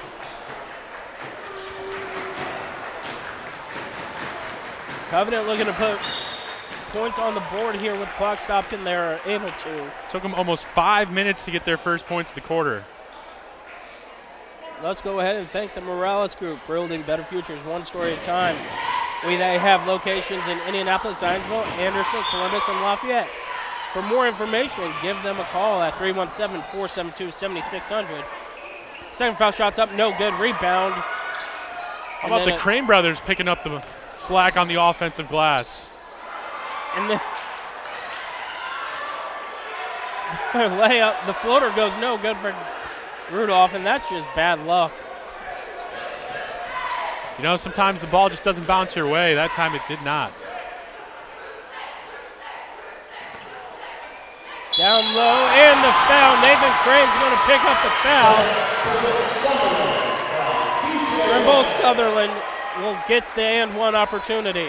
His first 2 points of the night, and just doing a really good job of passing and cutting, not standing still and allowing the defense to get set, and blows right by him for the lay-in. And does complete the old-style three-point play. This is the closest this game has been since about 3 minutes into the game. 36-30.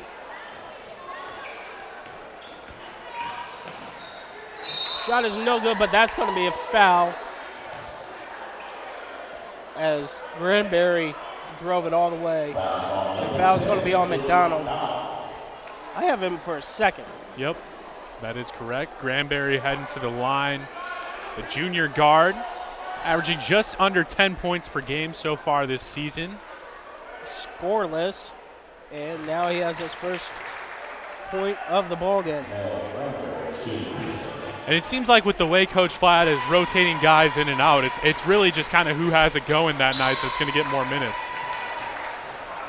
Second foul shot is no good. Rebound by Trimble Sutherland, and here comes Mendez. Mendez to Brown.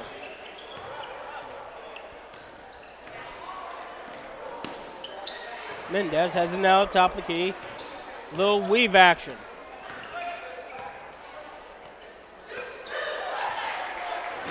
Trimble Sutherland showing he can handle the ball beyond the arc. Brown ignores the screen, lays it up and in all by himself. His 5th point of the quarter, and man, that was a great take, using his body and squaring up towards the basket.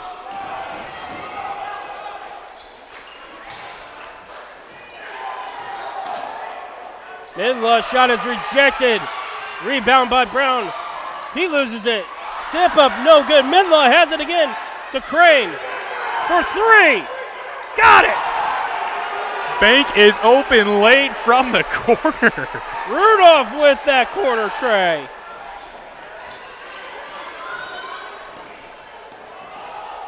Long pass, tipped, and Farrell tries to save it.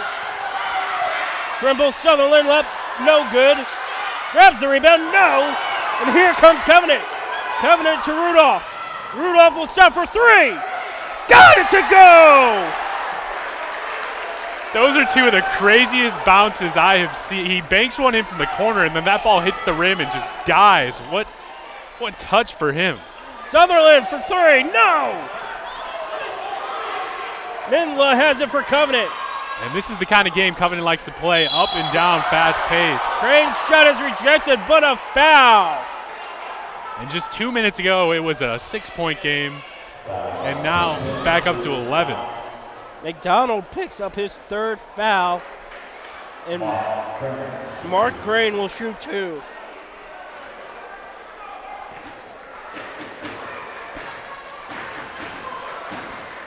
Crane's first shot is up and good. His first points of the night.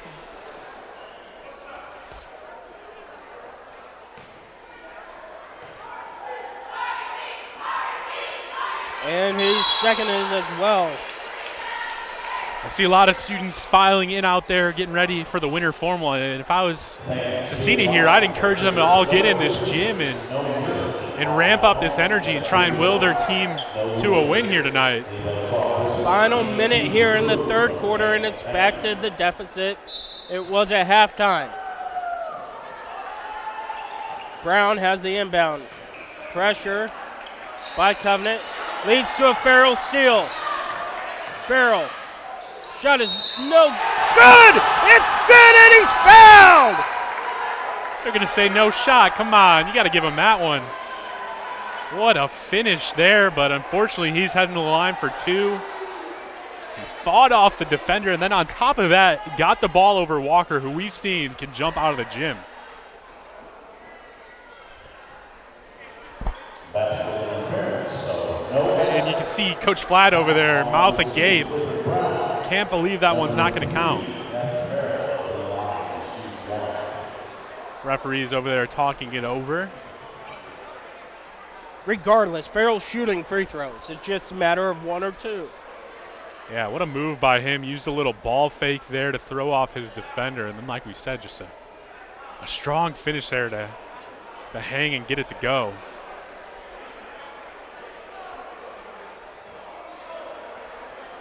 And like I've said, I've mentioned this plenty of times throughout this broadcast. I've just been really impressed with his game. He seems composed no matter where he has the ball on the floor. Seems to make the right play 9 times out of 10. Great leader to have for Coach Flatt. And again, let's thank Officially Human. Thanks to today's officials for their dedication and hard work. Without them, we don't play. If you don't have something nice to say, don't say anything all. Sportsmanship is everybody's job. Farrell will shoot two. So the ruling is there. The contact came as he was going towards the basket. So he knocks down the first. We want to thank our camera guy, Daniel Thacker, for getting that look at the ref for us.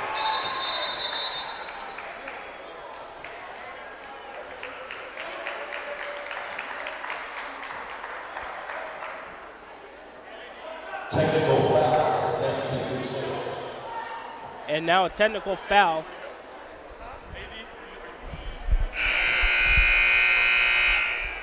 Technical foul. They're going to talk to the athletic director right now. It must be an issue, something with the student section. If I heard the PA correctly, it was against Scecina. And the referee's doing the smart thing, clearing the playing field, getting together, making sure this is right.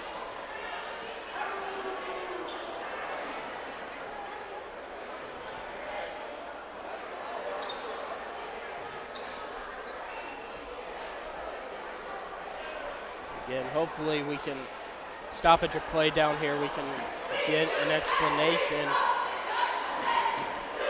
on this.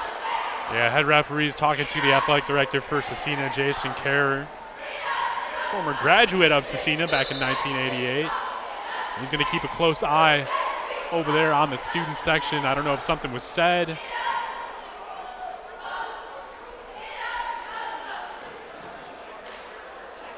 What's worse is that goes as a technical foul against the bench, also known as Coach Stambro. Yeah, so does that affect with the first technical of the game? Does that lead to anything? Because if you're a player and you get 2 techs, you're automatically out of the game. He didn't get a technical in the player got the technical for the dunk. It's a bench technical for the crowd.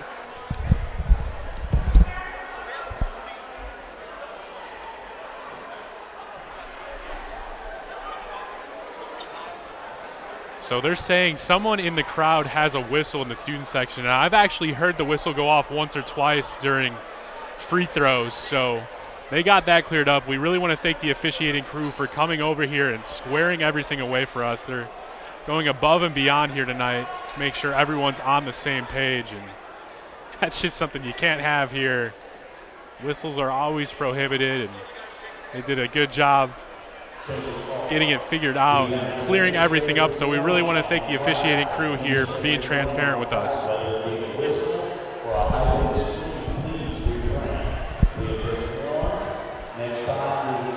So the head referee, as the head referee was explaining to me, and I appreciate him doing so so much, that whistles on the student section is what led to the delay. And normally they warn them in the first half. They're being nice and warning them again. Next time it's going to go on the bench, and I did get clarification. While number 5 did dunk, that did go as a bench technical at the beginning of the game.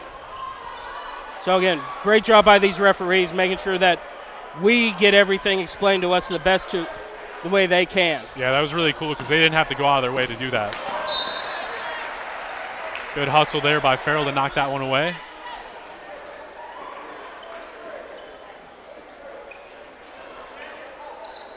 As it is, it's a 15-point Covenant lead.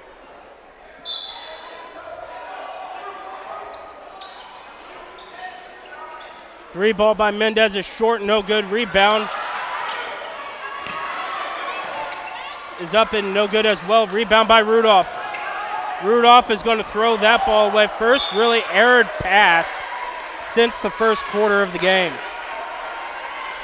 Yeah, I don't know if he thought Farrell was cutting to the corner and Farrell was going to the basket. So a little bit of miscommunication there. But how about Covenant here? They went almost 5 minutes without scoring in this third quarter, and then these last 3 minutes able to put up 12 points. Yeah, that is great coaching, great hard play, like right there by Crane. Almost got it.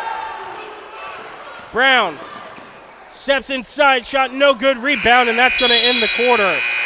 Scecina's going to lead by 15 after 3 here on IndianaSRN. At Morales Group Staffing, we are all about building better futures. And during these times, we are working hard to put people to work. We are now hiring for hundreds of jobs with pay up to $17 an hour.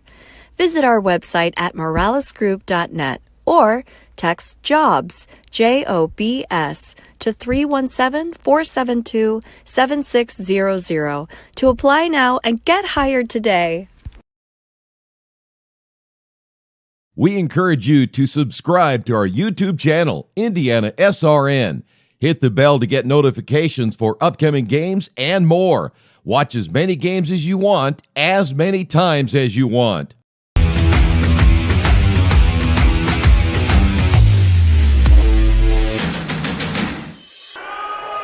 Welcome back to Scecina Memorial High School.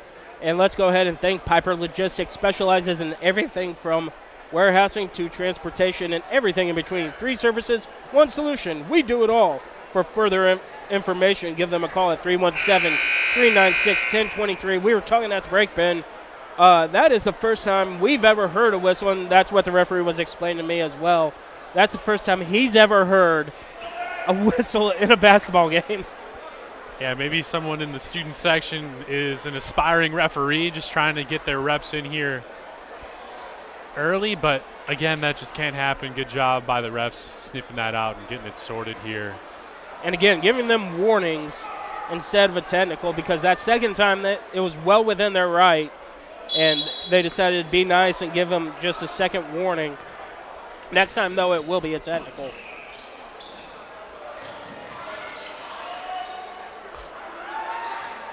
Crane's pass is deflected, and it's going to stay with Covenant.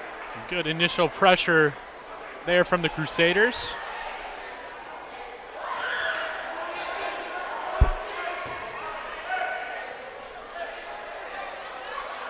Crane moving down all the way.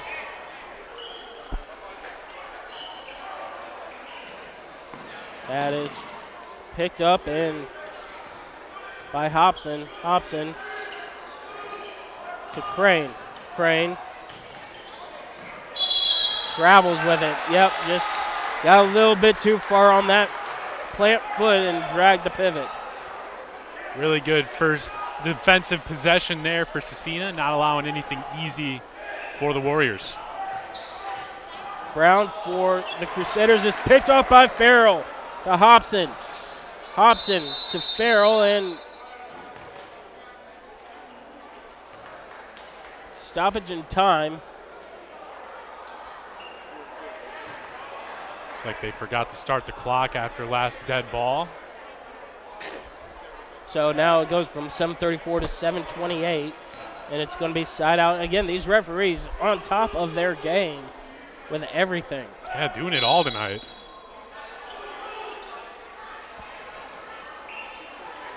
Inside pass to Farrell is poked away, and Mendez is going to reset it. Good job by Trimble Sutherland. That one's errored. Recovered by Brown. And he's going to say, slow this down, let's go. Trimble Sutherland to Brown as they work this weave.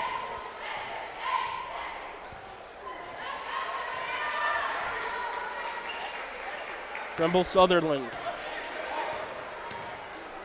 excuse me. And that's poked away, and it's going to go to Covenant.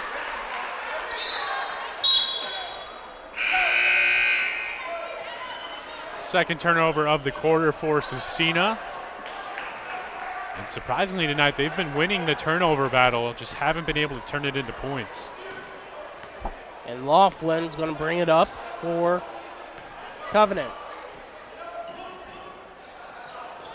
3 ball on the way, no good. And it's going to go to Scecina. Yeah, it looked like Scecina went to a 2-3 zone, which led to the open 3. That's missed from the corner. The bank's not open. Brown beats Laughlin, lays it up. No, but a foul. And he's going to go to the line. Laughlin's going to get called for the foul. His second. Good job there by Brown, using his eyes to get the defender off of him for a split second. Been really impressed by the way he's been able to handle the ball tonight.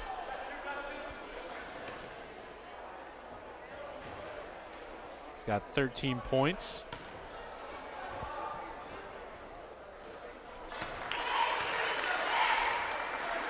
Leads all scorers here tonight.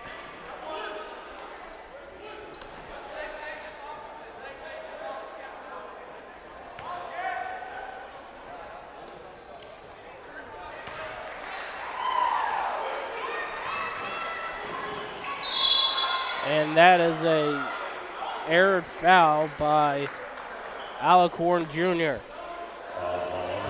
Picks up his third.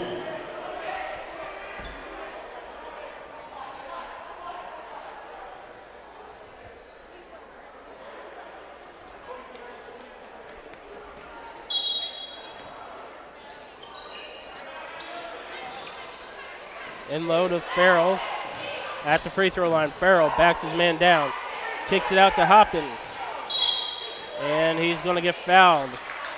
I think that one's going to be on Mendez. It is indeed.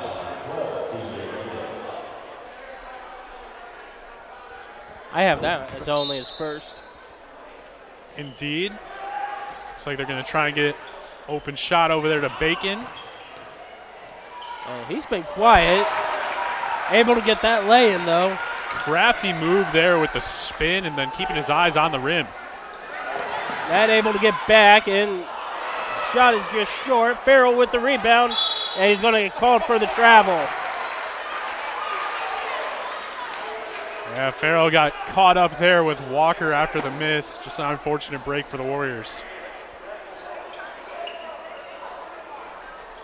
I will say that look for Walker, though, that was one of the best press breakers they've had all night. It really has been. There's 2 passes and a layup, and they just unfortunately missed it. Brown splits the defense, kicks it outside for 3. Short. And Brown with the offensive rebound. To Walker, turnaround, no! And a foul going the other way. Yeah, Bacon got whacked in the face on that one.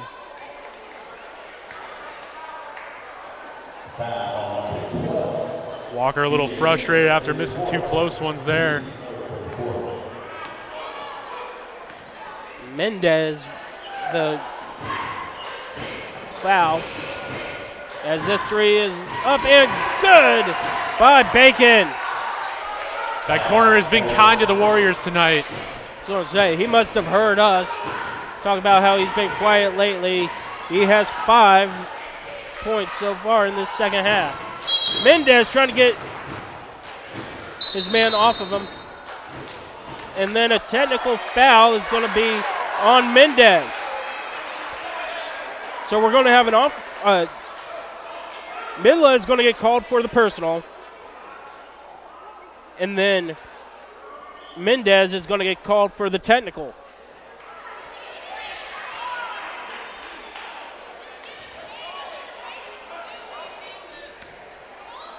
So with 5:14,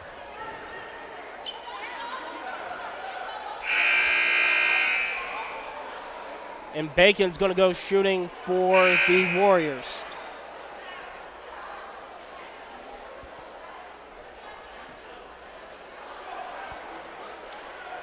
Again, this game has kind of gotten away from Scecina. And yeah, that's what I thought. That was Mendez's 5th foul with the technical. Yeah, picked up 3 fouls there in about 30 seconds. So tough stretch for him. And that's why it's just important. I'm sure Coach Sambro is going to talk to him, but just keeping your composure there. Was just frustrated with the way things were going, and it all led to that. Bacon's foul shot is no good.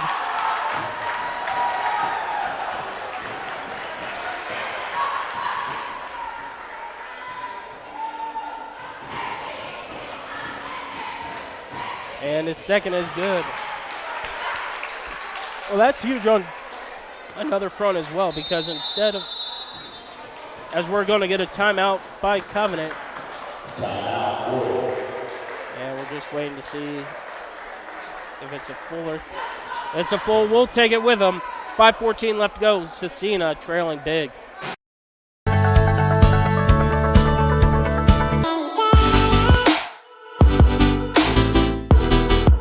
Aspen Creek Grill, we are a from-scratch concept with comfort, fresh food. You can expect a world-class experience on a great budget. We've got incredible specials, great service. Today's dish that we're going to highlight is going to be our Aspen Blue Sirloin. It is, again, our premium Black Angus certified beef, and we top that with a blue cheese crust. Again, everything that we do here is made from scratch, and it's no different from our steaks. We hand cut all our steaks in-house. So our team back there, it's just an incredible team. Everything that they do, they take so much pride in. They put a little bit of themselves into everything that they do over here, especially since it is a made from scratch concept. We want everybody to come, visit us, enjoy some great food with some great service. Bring your friends, bring your family, come have some great food, have a great time with us with some of the best comfort scratch food.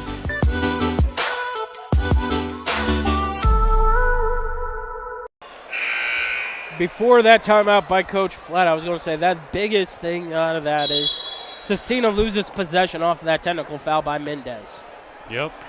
They were supposed to be with the ball after the foul. Instead, they give up an extra point and the ball. Well, and Mendez was supposed to be shooting too. Yeah. As that is knocked out of bounds. It's going to go to Scecina. So again, that was not only a 1-point turnaround and a possession that ends up not hurting them, but it could have led to points on the other end for Scecina. And we're going to get a quick foul here on Hobson. His third.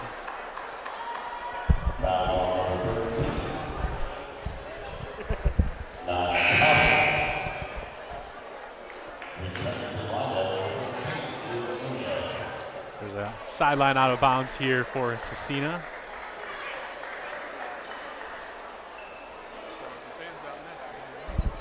Yep, it was a magical word that Mendez said, and he had been warned on previous breaks not to say it. So, again, thanks to the referees for giving us that inside information. Yeah, they've been awesome tonight. We really appreciate it. As Brown shot is up, no good. Rebound by Farrell, and here comes Covenant. Laughlin kicks it. Up and in by Minlaw. Good job there by Laughlin to fight through some contact and find Midla at the front of the basket. And then Minla does something stupid and commits the foul. A little bit too aggressive. And that's one thing I've always noticed with Coach Flatt's team. Doesn't matter if they're up 5 or 25. The pressure is going to be there until about 2 minutes left in the game. Farrell is coming out possibly for the last time, as Nathan Crane will check in. Yeah, he had 11 points on the night. Really, like I said, doing a lot of other things that don't show up in the stat book. So far off to a great season for himself. And the pass goes into Brown. Guarded by Laughlin.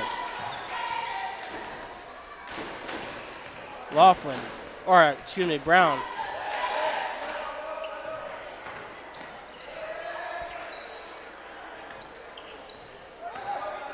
It Trimble Sunderland, and he is fouled by Crane.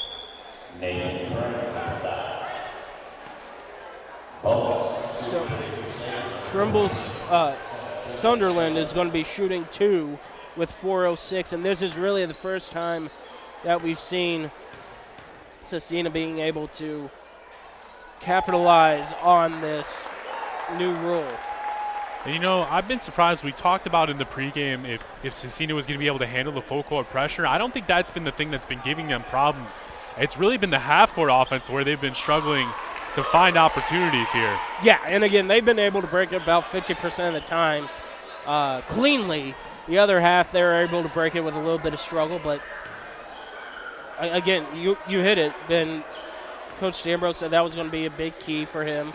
And they were able to do it tonight. Just the half court wasn't there. Well, they had some foul issues early.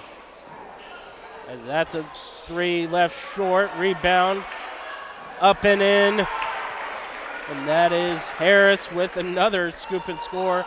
Basketball pass here to Walker. To Sunderland's 3 is no good and out of bounds. Going to Covenant. Good job there, Justin, letting the little Tykes get in on the action. I know it.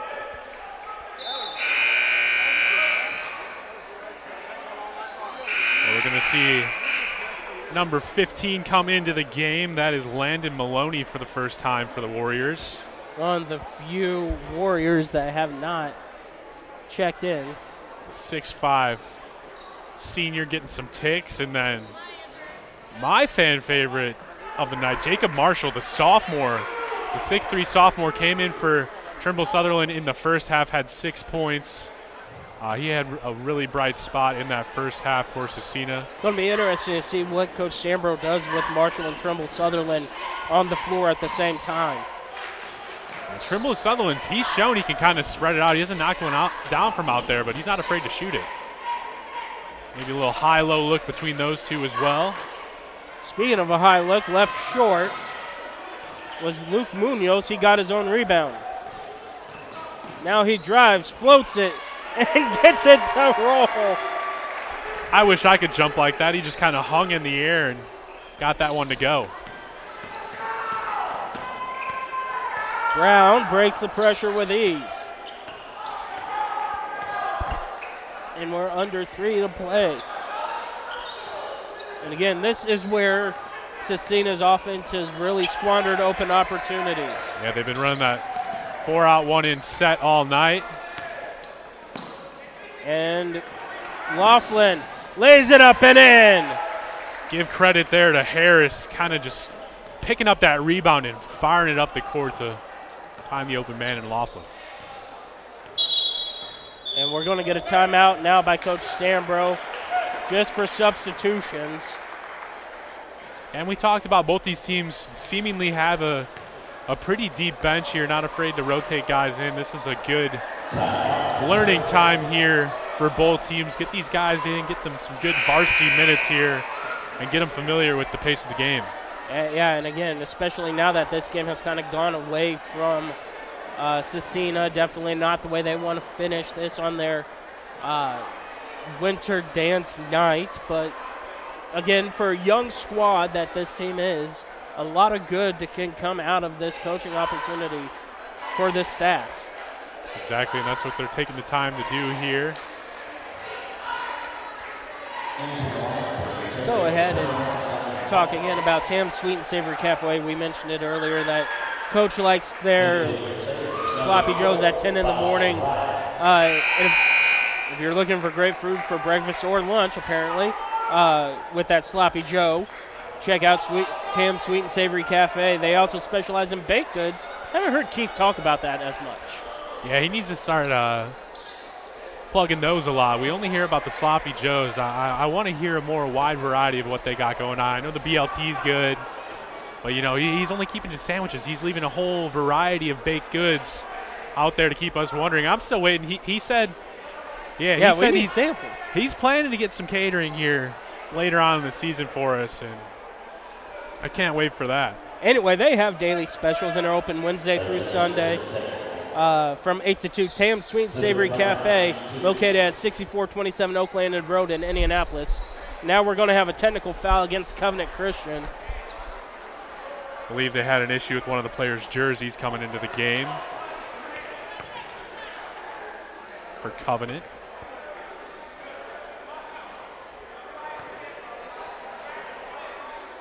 And Brown's second free throw shot is up and good. Oh, it is, yeah. 30. He's not on the varsity roster at all. So, Coach Flatt's trying to get everybody in. Going so deep into the bench. Left somebody off the official book, and I know from experience that's an automatic technical on the bench, so that goes against Coach Flatt. And that's going to be a foul. You know, I heard something earlier this week in the girls' basketball side of things. I believe it was a Scottsburg game down in southern Indiana. I think they had to, either them or the team they played had to forfeit a win because they had a JV player play too many quarters. I feel like you usually don't hear that come into effect, but JV players only get 6 quarters between the two games. They broke that rule and someone called it out after the fact. So yeah, and I mean, the rules are there for a reason. So it is, yeah. And speaking of the girls down in southern Indiana, that is somewhere you can watch really good basketball. You and Greg mentioned the Knox County. Yeah, they're right in the top 5, north and south. And being from Vincennes, I can tell you they're always up there. Vincennes Reveille has kind of dipped a little bit, but they're always up there as well.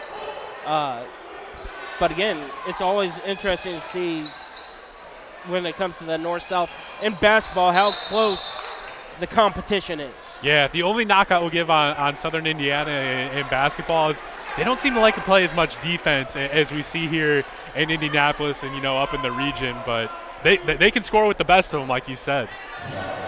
That's going to go against Maloney. And again, and you got Bloomington down there, both north and south. Again, once you hit March Madness, man, that is a fun time. So we see Marshall at the line. Only a sophomore. College basketball in general is always fun down there, too. Hey, I don't know if you saw, there was a lot of upsets today. Duke lost. Kentucky lost. Makes my Boilers lost last night. Marquette lost. a little bit better. I knew that was going to be a tough game going into Ryan Fieldhouse. Yep. Northwestern looks like they've got a good squad this year. They're always good, though, as that reversal is good. Harris with 6 points on the night. You have DePaul down there, and you have Rose down there that will cover on RHIT.TV. And there's another little 2-year college that I love talking about. Of course. 2019 national champions. The Vincennes Trailblazers, they're in action right now. Number 4 in the country. Coach Franklin's been able to bring them back from a losing season a couple of years ago. If you want to hear more about Vincennes and that whole district, check out my podcast that I have on Griff Tech Productions. Good plug. I'll raise you another plug. Check out HCAC TV as well. Yeah. The best Division III basketball coverage out there. It is. So we've got all divisions of basketball covered here at IndianaSRN High School. You tune into your podcast, NAIA action. Marion and NAIA, yeah. I mean, this is really, there's a shirt out there by Obvious Shirts, and it says in 49 states it's just basketball, but this is Indiana, and that, what we're talking about now is just the epitome of it. I'm sure there's a couple people out there that have that on their headstone. Especially down in Milan. And that pass by Brown is errored. Right through the hands of Rife, who just came into the game. He's laughing about that one. I think he's looking forward to the winter formal. Yeah, I mean, get a quick shower. Yeah, that's the one thing. You have to shower. I would make sure if I'm working the entry, I'm telling them to get back and hit the showers if they don't. And Brown's going to pick up the blocking foul there. Harris actually banked that one in. I still am stunned by the 2 shots that we saw Rudolph hit back-to-back. First banks the corner 3 in, then hits another 3 that hits the front of the rim. Looks like it should clank off by 5 feet, but dies and then rattles home. I mean, yeah, that was a huge stretch, too, considering they went 5 minutes without scoring and got those in back-to-back possessions.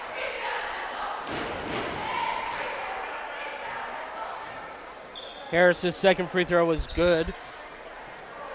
Closing minute here in Scecina. And again, the Crusaders battled hard for 3/4 of the game. Their legs just gave out here on the last one. Yeah. Fighting that 10-point deficit they got it back down to. It just couldn't seem to claw back into it. And good move there. That was a good finish by Hawkins. Yeah, just battled Crane and able to win it. As Maloney. The bench loves it. They're all on their feet for Maloney, the senior. And Maloney back on defense, gets the turnover. Who knew he was a two-way player? 3 short. Rebound to Harris. Fadeaway, got it in. And that gonna be the last shot of the game here. No good, and rebounded by Maloney. Who else? Got his last couple minutes and was able to really extend on it as Covenant Christian pulls out a big win here, 68-41, going 3-0 on the season. Scecina falls to 1-2 on the year. Ben, what has been the biggest takeaway of this game? Well, I think we knew coming in, Covenant Christian, they were going to full court press, really force the issue on the defensive side of the ball. And we saw that. And then also we knew they could score in bunches. They did that as well. There were just too many times for them that I think they can really work on some things and clean some things up, because there were some stretches where they strung together a handful of turnovers. And Coach Platt really wasn't happy, but give him credit. He went to the bench, found the guys that made it work, and wasn't afraid to take guys out and sit down with them and work through those issues. And it was much better in the second half. They were much more under control, and it led here to a 20-point-plus win. Yeah, and again, this has been a great game for 3/4 of it. Got away from Scecina here towards the end of the game. Technical fouls and all that stuff, but Again, I want to thank Daniel Thacker, Greg Smith, Ben. This is your third game in 3 days. Boy. Hey, give me more. I'm ready for him. So big thanks to you. I'm Justin Griffiths. This has been IHSAA production brought to you by IndianaSRN. Good night, everybody.